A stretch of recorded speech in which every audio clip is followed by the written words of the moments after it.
my early beginnings. I couldn't afford to go to college. I felt like I was starting behind everybody else that did. And so I said, I'll just educate myself. I'll get street smart and outdo these guys. Be able to get myself in the living room with these property owners that own the higher value assets. I had to create the image, the track record, and the skill sets to be able to represent clients of that stature. And so that took time to build that business in that marketplace. And so once I got one, and you get one under your belt, and then you get the other.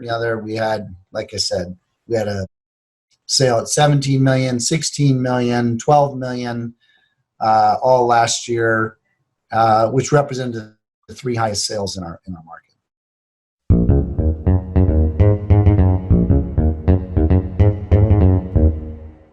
Mastermind Agent is proud to present Success Calls. Top real estate agents from across North America reveal their success secrets, strategies, and systems in up-close and personal interviews. You can find all the calls at www.mastermindagent.com. Hi, I'm Mike Cerrone with Mastermind Agent, and welcome to Success Calls. This month's top agent is Ed Kaminsky with Strand Hill Christie's International Real Estate in Hermosa Beach, California. Last year, he closed 83 transactions with a total sales volume of $180 million. His average sales price was $2.1 million, of which 40% were buyers and 60% were sellers. He has a 12-member team. Welcome to the call, Ed. Thank you. Glad to be here. Hey, Ed, it's great to have you. Thank you so much for joining us today. Now, before we talk about what you're doing today, let's go back for a minute and talk about what you did before you got into real estate. Absolutely. Well, my first job out of high school really was getting into the jewelry business. So I went to a gemological institute, studied gems and diamonds, and went into retail sales and retail management. Wow, how long were you doing that? I was about 7 years I was in that business. Did you learn sales skills while you were doing that? I did. I think one of the first days I started with that company, I had an interesting manager. He said, "Are you willing to do whatever it takes to make a sale, Ed?" And that was like my first question on the job. And he kind of instilled in us that competitive nature you have to have on the sales floor. And then he also brought in some outside speakers like, who was that? He trained us in sales, but he was in real estate. It was Tommy Hopkins. It was probably one of the first guys I ever listened to 30-some years ago, almost 40 years ago. I can't believe it. Yeah. That's great. So you had a little bit of exposure to real estate at that point. Why did you transfer from that into real estate? Well, I grew up in Cleveland, Ohio. Didn't make a lot of money. I don't know if I'd say I was poor, but certainly lower middle class. And it was always my belief and my dream that I would have more than the experience I had growing up. And that was important to me. And so when I'd go home at night, the jewelry business, it closed at 9 p.m. I get home around 10 p.m. and turn on late night television. And back then, when you're flipping through the channels, you'd find these real estate gurus making a lot of money on TV. I said, well, damn, if they could do it, I could do it. So I went and got a real estate license. I wasn't sure what to do with it. But when I got it in the mail, I thought, well, and I just put it on my desk. And the next thing I know, I started getting job offers for real estate companies. I didn't even apply for a job. And I thought, well, this is strange. So I went on some interviews just to see what it was about. And they quickly explained they would all give me a job if I write them a check. And I started learning this is really about buying a business and building a business. And that was really my first introduction to the real estate business. Did you start part-time or full-time when you got into real estate? When I started in the business, again, I was working in retail. So I was not really mentally or financially prepared to jump in with both feet.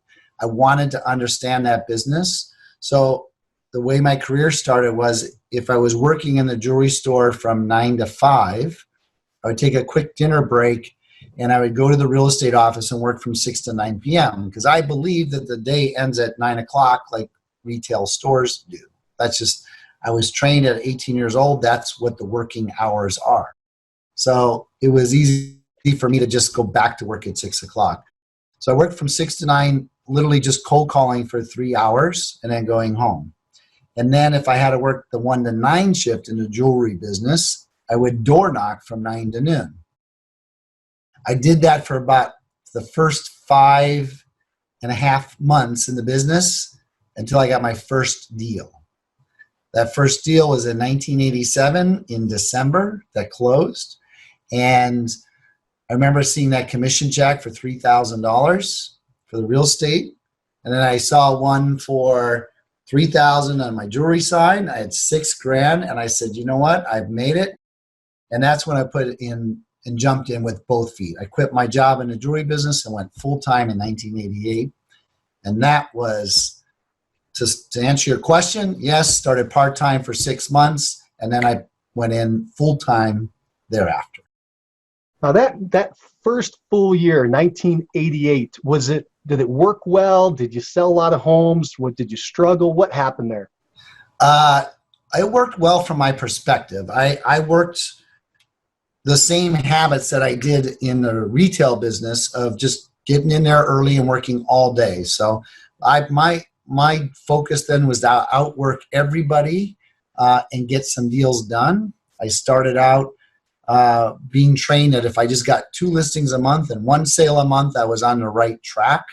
And my first year, I did 17 sales, which I would, at that time, consider successful, and gave me enough confidence to say, hey, I made the right decision.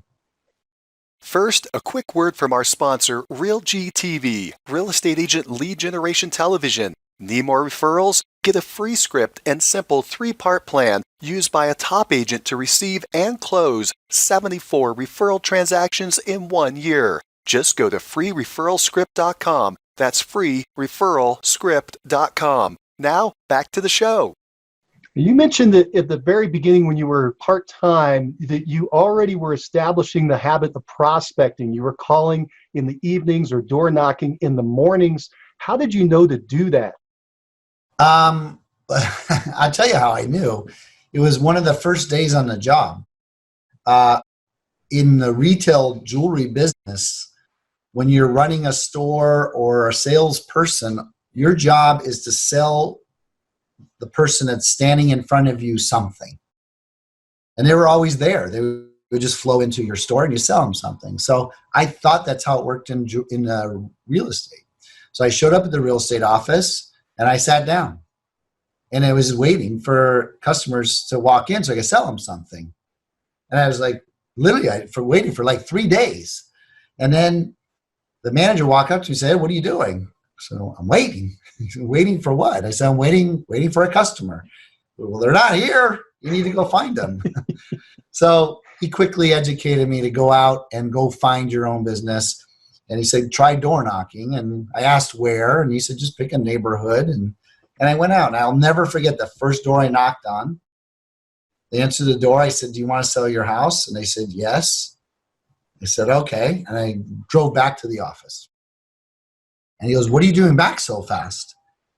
And I told you to knock the whole neighborhood. I said, well, he said he wanted to sell his house. I'm going to work on this. And he says, Ed, no, you're supposed to stay out there and knock all of the doors. And of course, he was right again because I worked on that deal for at least a month and he never listed, he never sold, and it was a lesson learned day one. Although initially I assume you thought, boy, this is going to be easy. I just knock on a door and there's people. That's right. Ready to sell their home. Yeah.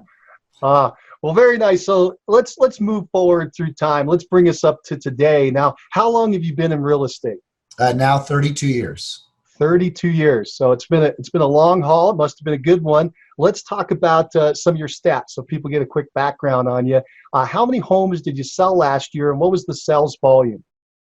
So last year we sold somewhere between 80 and 90 sales. I think it was recorded at 83. I'm not sure. It was close to 200 million in volume, which puts you around $4 million in commissions. Wow. That's fantastic. What a switch from that first $3,000 check. Yeah, we've grown a little bit. You've grown quite a bit. And how about your best year? What was your best year production wise? What year was it? How many transactions, sales volume, GCI, that kind of thing? 2 years ago we did over 130 sales, but I think my gross closed commissions were higher with 80 sales because I've been moving my average price volume up pretty aggressively more recently. So I want to come back to that, moving your price up, but let's wrap up this section real quick. Over your career, do you have any idea how many transactions you've done or what type of volume you've done? It's somewhere between $1 and $2 billion in sales. Probably around 1.5 now, and then total volume is got to be around 2,500 in sales, 2,500 homes. That's amazing. And I asked you to estimate your GCI. Do you recall what that number was for your career? I don't recall. I think I may have wrote it down in some notes somewhere. 30 to $40 million. That's amazing. Yeah. I just want people to get that idea that over a long haul, you can do really well. And that's pretty exciting. And congratulations on that. Thank you. Let's talk about something you just brought up. You said you've been moving up your average sales price. Have you been doing that intentionally, or has that just been happening because the market's been moving up? And if you've done it intentionally, what did you do? So my business growth has always been intentional. And I will tell you, from the day I started, I have these moments in my career where I make a shift. And the shift usually comes from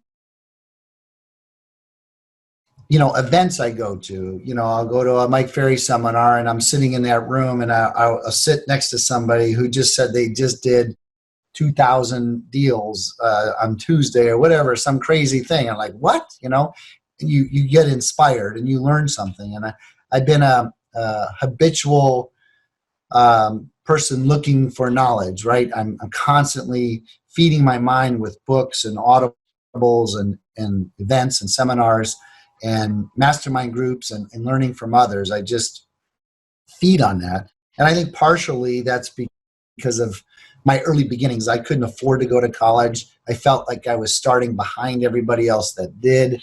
And so I said, I'll just educate myself. I'll get street smart and outdo these guys.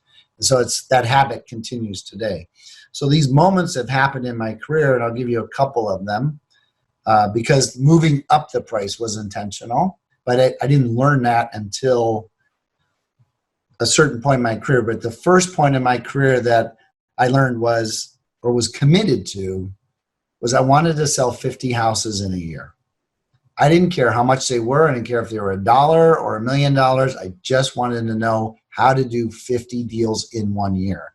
Can I get to that volume? Can I manage it well? And then can I repeat it? So when I did that in a very low price neighborhood at the time, which was between $150,000 and $200,000. It was a little bit, we'll call it inner city. It wasn't where my office was. My office was coastal, which was more expensive.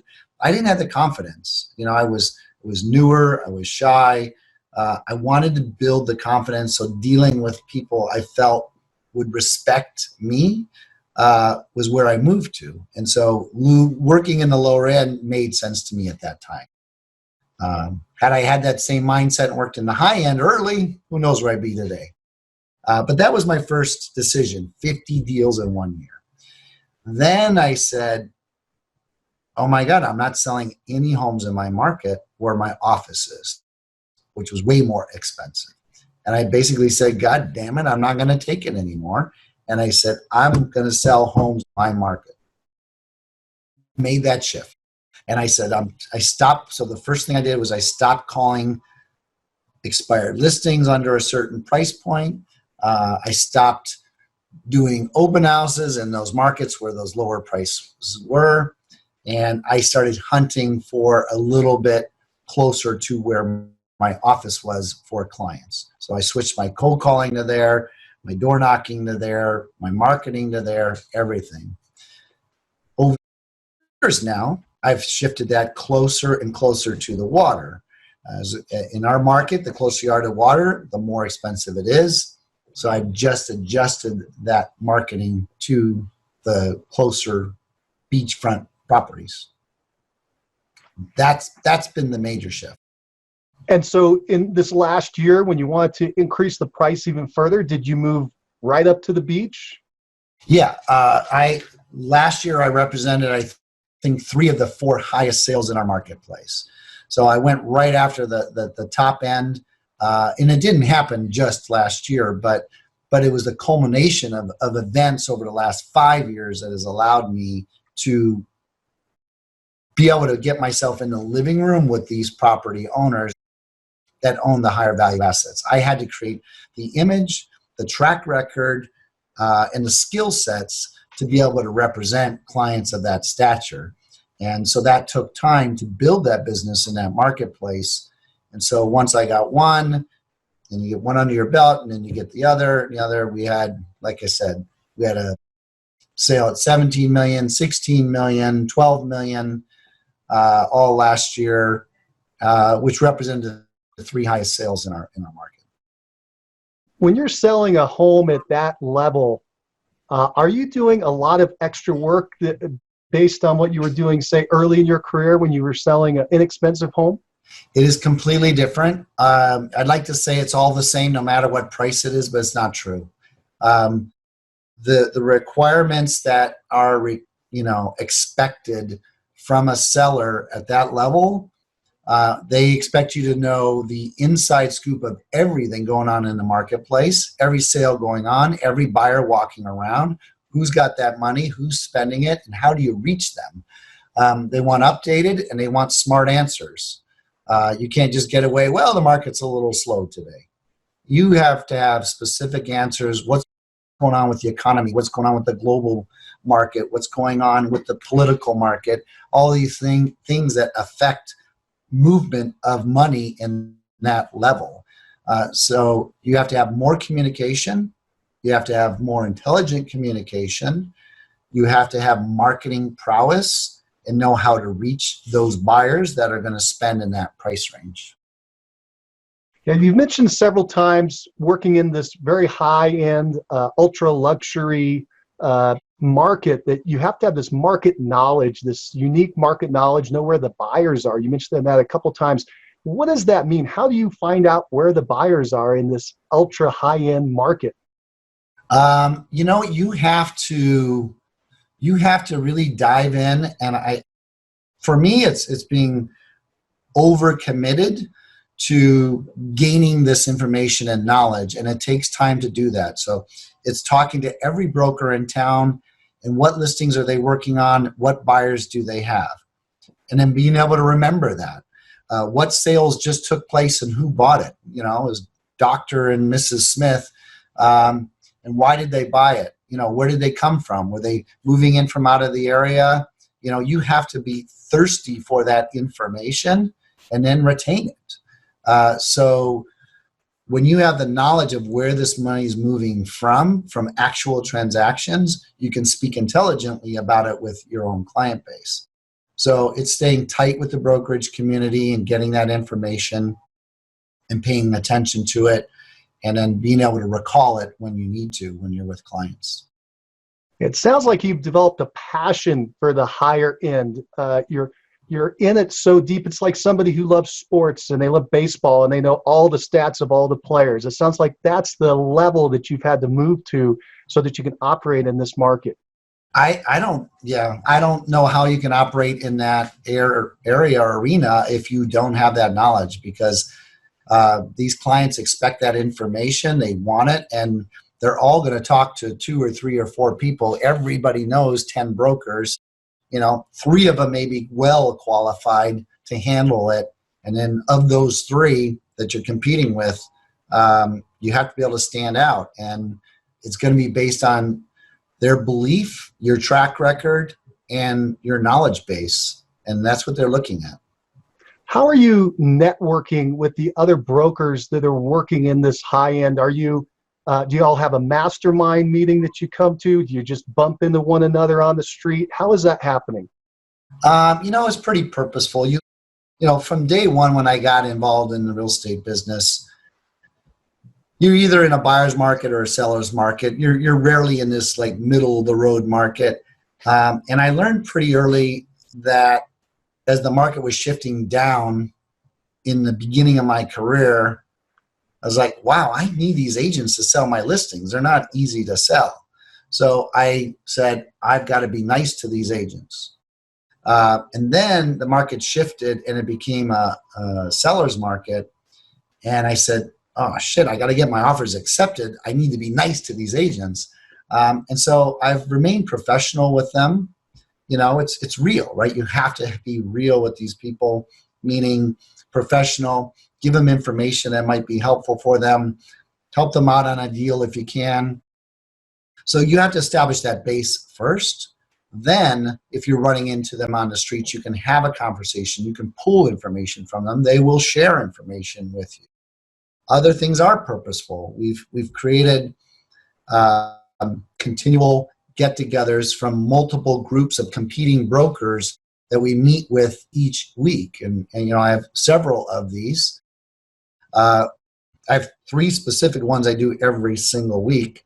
One is a mixture of competing brokers from different companies, and we share our client base knowledge, whether we have a good buyer or a good seller that's off market, and we're trying to match up our opportunities. I have one that is just within our brokerage itself. At Strand Hill, we have what we feel are the best brokers in the marketplace. So we share that intimate knowledge amongst ourselves in that group. And then I have one that reaches outside my marketplace that we meet with once a week at 6:30 in the morning by phone to share market knowledge and other skill sets that we all possess in different marketplaces and how to utilize it within our own business. Wow. So these are lead groups. These are connecting groups. You have the right in your office, you have your city, and then you have regional. How did you establish these relationships? Did you create these groups? Did someone else create the groups? If somebody listening wants to join one of these groups, how would they go about it? I started the first one back when the market started shifting down and I was starting to get full of inventory that wasn't selling. And so I said, how do I find the buyers that are in the marketplace better than just counting on the MLS?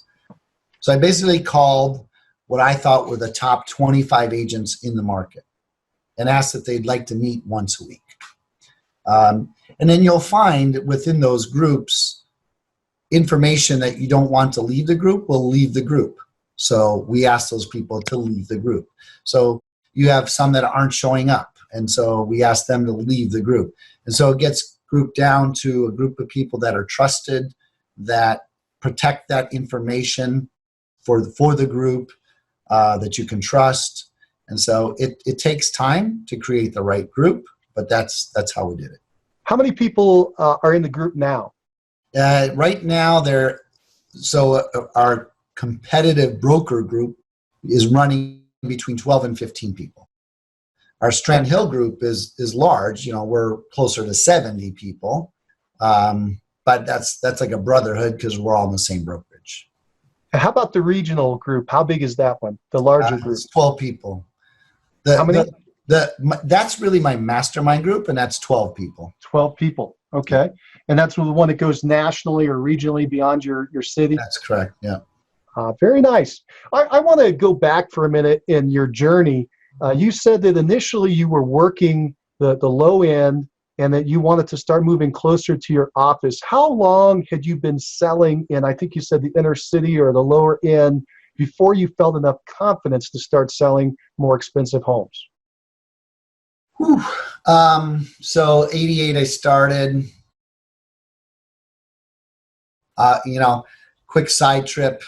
I started in the business, and the first thing you learn about real estate when you get in real estate is you should buy some. So I started buying really, really early.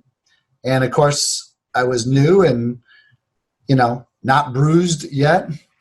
And so I bought, and they had these special loans where you didn't need any money down. And I just thought that real estate just simply appreciates 10% a year, and payments are about 10% a year. So it's free to own real estate. That was kind of a mindset I had. Well, not true. It's not true. You actually have to have appreciation every year for that to be true. And appreciation doesn't put cash in your pocket. So you actually have to make money to make those payments. And it sounds naive now, but was really the thought process I went through. Because of that, it put me in a financial situation where I was forced into bankruptcy. And that was an experience that was very uncomfortable, something for me, I knew I would never want to happen again. So what I learned from that early in my career is, one, never be there again. Number two, I control my destiny. I had to put that in the past. And so I've always been focused on what can I do in my business to move that forward. So to answer the question, I moved forward with that thought process of getting my 50 deals. And when I got there, it had to be, the later 90s. So it was probably 7 to 10 years into my career before I really got there. Right. So you established your knowledge base on the brokerage side, investing side. That's something separate. Thank you for sharing that. Let's stick with the brokerage side for now. And so you had start to sell a lot of homes for other folks, up to 50 a year. And at that point, you felt confident enough. You probably had a couple hundred transactions under your belt to start moving into a higher price range. Now, a quick word from our sponsor, RealG TV, Real Estate Agent Lead Generation Television, where top agents reveal exactly how they create consistent flows of home buyer and home seller leads into their practices every month. Need more leads? Hit the pause button right now. Open Google and search RealG TV. That's REALG.TV. Now, back to the show. Yeah, I once I hit that 50 number, the confidence just really was solid. I knew how to go on a listing presentation. I knew how to explain the market value to a seller. I knew how to get a property sold. And so once I built that confidence, I felt I really could walk into almost any neighborhood now and do that. And so I needed to build that confidence. It was there. And so that's when I just shut off the lower price marketing completely and moved it into the higher end. For someone listening, if they're brand new, we get people listening all over the board, by the way, from brand new to veteran to super agent, just all over. If there's somebody listening, they're just getting their license, they're just getting in the business, and they want to go into the luxury end of the market, do you think that they need to spend time in the lower end to learn their skills first, or could they just go right ahead and start selling more expensive homes? The answer is yes. The answer is they could do either one. That the path I took was because I had to. I couldn't walk into a luxury listing appointment with confidence. I would imagine getting involved in the high end today and breaking in directly. It's going to be one of a very few group of people. You have to have some sort of background. If it's not in real estate, you were in wealth management, you were on Wall Street, or you have these incredible connections in the high end already, and you've worked with that circle, you've worked with that sphere, and you can speak to that, then I think those type of people could absolutely walk in and start to get some business. But the true high end, the agents that get the listings, I would say 90% of them have already been established there. So it is tough to break into. It's much easier to break into the lower end and go get business. So if you want experienced business, you want to have transactional experience, I wouldn't focus on the high end. Just go into a price point where you can get deals done. And that would be my recommendation. But I would say there's going to be a rare few that can walk into the high end because of their background, their experience, their confidence level, that they could get some business because of that. And I have a theory, and you might be able to help me with this. You started from humble beginnings, you worked your way up. My theory is this, that I'm assuming that you start to have success in the lower end, you got cash, and that you personally start to live in more expensive homes. And that as you started to buy more expensive homes and you felt more comfortable in that environment, you felt more comfortable selling those homes for other people. Is that true? Was that your journey? 100%. 1999, well, yeah, I bought an expensive home when I was brand new, and it's what forced me into foreclosure. So I did get a little bit of confidence saying, hey, I live in one of these suckers, I could sell them. So I had early confidence, but when the bank took it back from me, kind of beat you over the head, you adjust, and I moved into a cheap condo that was affordable and more intelligent investment, honestly. But in 1999, I bought my first piece of land, we'll call it, and built my first home in what was an expensive neighborhood. And so now I had the nicest home in the neighborhood in an expensive part of town. And so, yeah, I was a part of the community. So yes, it was very easy then because you are a part of it. And you've mentioned the network within the community. Now let's talk about having a network of people who have means and therefore are going to be buying and selling these expensive homes. How did you move into that network? What did you do specifically to make that happen? That's been a growing experience. I learned early in my career that it was, for me, just hard work. It was grinding it out and making the phone calls and the contacts every day and as many as possible. So I built an early habit of a minimum of 3 hours of calls every day. I did that in the morning. And so I just called into where I wanted to call into, whether it was my past client database, expired listings for sale by owners, my sphere of influence, and focused there. But there was a point in my career where I needed to move the grind and the focus of getting the deal to building a connection with the client. And I realized that I didn't have that going on. It wasn't my goal, it wasn't my focus. And when I switched that to building, you can call it a relationship, but I wasn't looking for relationships, but I was looking for connections and a deeper, I will call it a deeper relationship with the client where you could call up and advise them on a lot of different things real estate related and build more referrals off of that. So I started getting involved with charitable groups. I started, I've owned sporting event tickets to most of the major teams in LA, and in either inviting them out or offering the tickets to their families. I now sit on a board for a charitable foundation. I go to a lot of charity events.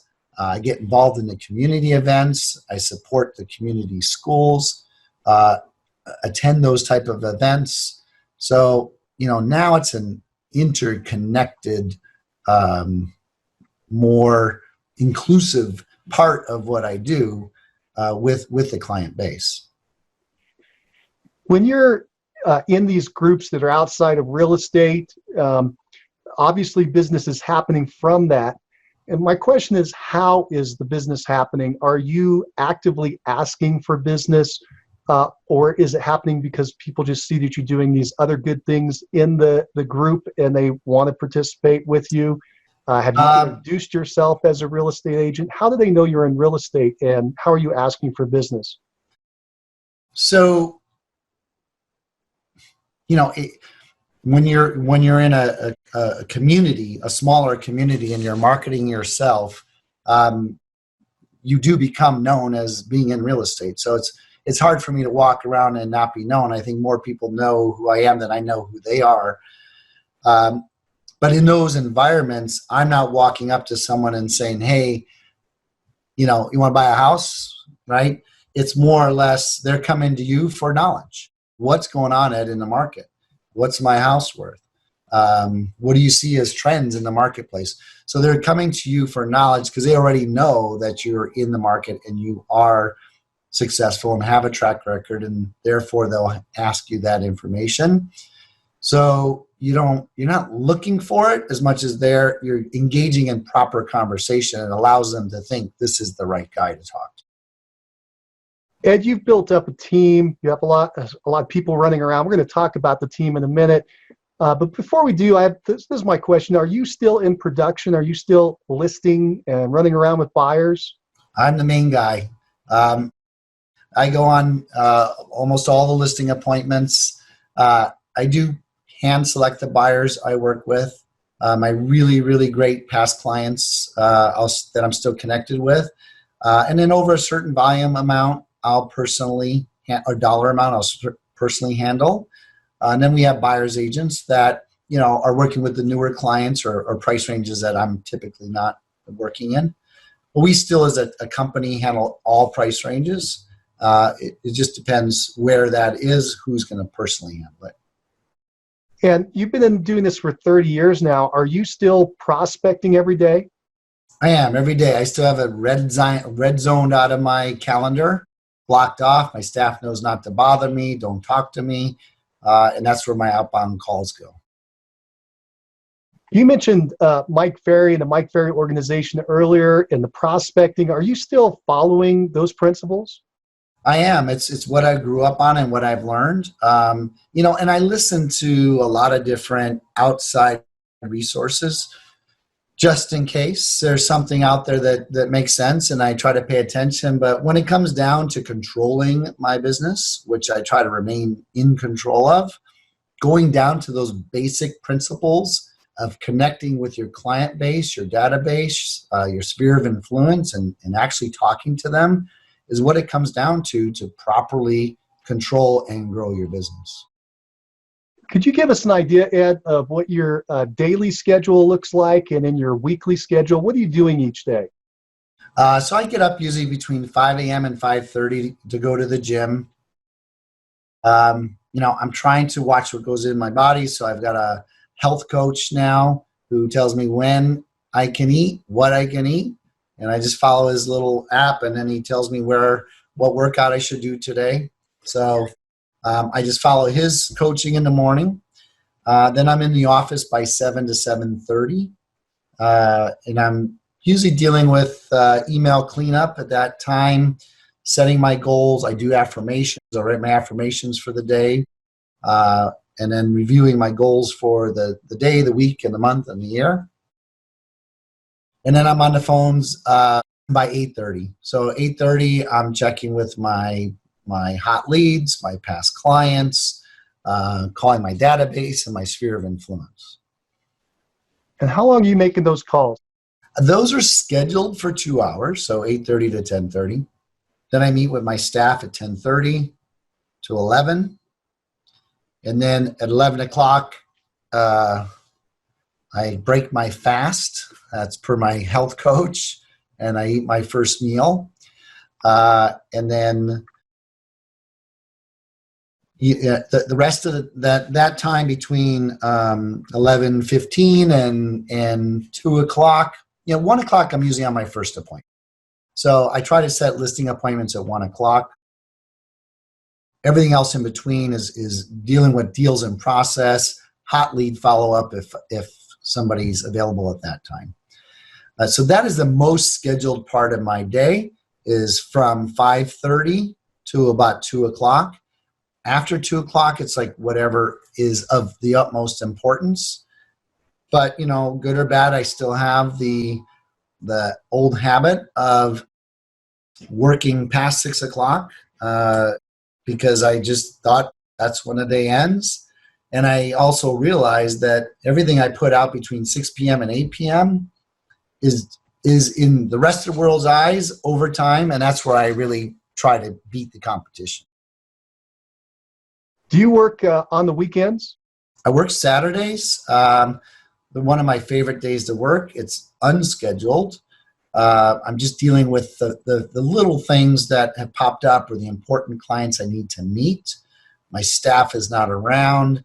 So I'm not being peppered with people in line at the front door at my office and the phone and the texting. It's really a peaceful time, actually, is my Saturdays. And then I do my best to take Sundays off every week. Sounds like you do all your listing appointments in the afternoon. Do you take listing appointments in the evening? I will do a listing appointment in the evening, but I find that it's not been a challenge to get most of them around 1 to 2 o'clock. Makes sense. Makes sense. This is really good. What I'd like to do right now, though, is talk about your team. You mentioned we've been talking about your team a little bit. Could we get a quick outline, an overview of what the team looks like? Could you give us some positions, what people are responsible for, how many people in that position? Yeah, I think where my business volume is, it's important to understand what the team really has been most of my career. And so, I started off with a half an assistant, and then I got a full assistant. But for most of my career, I've always had a closing manager and a listing manager. So someone that handled the closings, someone that handled the listings, and then in between, I would have a runner or a personal assistant to handle some bookkeeping and answering the phones. And that made up, and then a buyer's agent, right? So that was really the kind of most lean, perfect team I could have. As I grew into the luxury end, I realized there was a much higher demand from the clients, and we had to really provide more customer service. And that customer service meant more attention to the clients, meant more marketing. So I grew to 2 people on a closing team, 1 just for buyers, 1 just for sellers, and 2 people on the marketing team. And so, 1's just handling the listings, and then 1's handling all the new technology that is out there today and making sure you're out there and relevant on websites and social media and everywhere else you have to be. And then now having a full-time personal assistant, a full-time runner, that became important. Only this year, I started to expand the team a little bit past that, because I actually feel like I haven't even touched the surface of what I'm capable of. I'm sure you have run across, like many, some agents that are doing some incredible volume out there of 500 deals a year or 1,000 deals a year, and that really intrigues me and interests me. And they're certainly not at the dollar volume that I do, but if they can do 1,000 deals, why in the heck can't I do 1,000 deals? So for the first time in my career, I didn't expand my team based on being too time constricted with what was needed. Like I always expanded based on, we got to add another person. I've added a little bit earlier to allow for that potential of growth for some big things that I have going on in my head. Well, Ed, this is really interesting. You've been in the business for over 30 years. You've had a very successful career. You've earned a lot of money. You don't need to go do more, but it sounds like you have a big vision of where you want to go. What is that vision? My vision is always driven by seeing others that are doing really well. I've always looked for successful people. And so I tell people it's really about one word for me that's just ingrained in my head, and that's potential. What is my true potential? And I feel like I'm shortchanging myself and my family and my grandchildren if I haven't reached my potential. And so it's a dangerous way to live, because no matter where you get, someone's got a bigger boat. So it's not achievable in reality, but it's still this mindset I'm stuck in. So as I see people that can sell 500 homes in a year or 1,000 homes in a year, I just look at my business and say, what can I adjust? Where can I move it to have a chance at doing something like that? Because if they're doing it, I know I can do it. Let me ask you a question. You've set your business up to cater to the luxury, the high luxury, ultra luxury end. In order to do 500 or 1,000 units, would you be able to stay in that lane, stay in that market, or would you have to, so to speak, down market back to where you began? Oh, there's no question I would have to down market my average price. I could still dominate the luxury end and do what I do extremely well and outmarket and outsell in that end. But the additional volume would have to come from the lower priced inventory that is moving and churning it in any kind of market. If you start to sell a lot of lower end homes, will that damage your brand, this luxury brand that you've created? Do you need to split off that business into a different brand name? It's a question mark that comes up because, you get those phone calls every day that says, oh my God, you handle all the expensive listings. Why would you handle mine? So you do have to have an answer for those clients. But I'm convinced that I am the best when it comes to representing these high-end clients, and that's never going to go away. And I have the ability to do higher volume. So with that belief, the answer is, yeah, I can do both. You're reminding me through our discussion that I asked you for some information early on, and you gave me a quote from your wife about your work ethic. Do you remember the quote? Well, I think she said I worked my ass off. She also wrote something else on there. I had to erase, but I said, I live every day that my clients become the most important thing for me during those moments, right? And it's hard to turn off, right? You commit to your clients, you commit to their goals, and it's hard to go home and say, I don't care about my clients. I got to take that call. So yeah, it leaves challenges at home when you're trying to balance your relationships and passions and commitments. But, when you're in this real estate business and you're committed to your clients, it's hard to turn it off. Very good. Well, Ed, people have been listening to us. They've got an idea of your operation, your business there. There's a lot of people moving around right now. Question they're going to have is, are you profitable? Yeah, I've run profitable because I've been trained by Mike Ferry. He kind of beats it into your head to control your expenses. Don't overmarket. Make sure you're doing high profitable items. So I've maintained that focus. I had the early learning lesson of being bankrupt. So I do know, though, I've heard from those that do the high volume, transactional volume, there's this odd meter where you're getting more profitable, but then you got to add staff and you get less profitable before you grow. I don't want to do that. I still want to operate my growth in profit mode. So I look very closely at what I'm doing. Even though I'm adding staff, that's probably the least profitable thing to do sometimes, and can really hit your bottom line. But I'm putting a little faith into it and a little control into it while I do this.